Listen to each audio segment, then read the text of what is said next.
Hello friends, welcome back to Amit And Reyansh world. Today I am telling you the story of the fox and the crow through puppet. Once upon a time a crow was very hungry.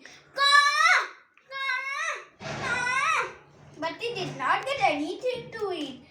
Suddenly he found a piece of cheese and settled on the branch of a tree to eat it. But the fox saw the crow.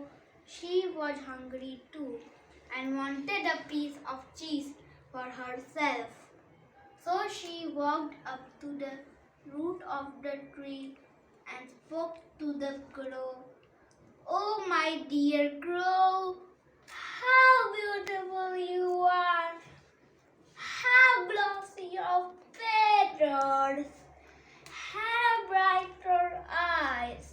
Surely you have a sweet voice. Can you sing a song for me?"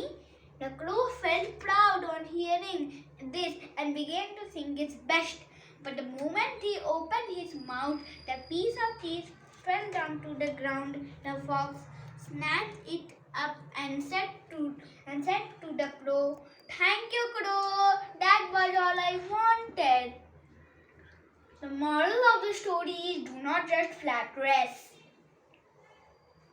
Friends, if you like this puppet story show, then don't forget to like, share and subscribe my channel. Bye bye friends. See you friends. Meet in the next class.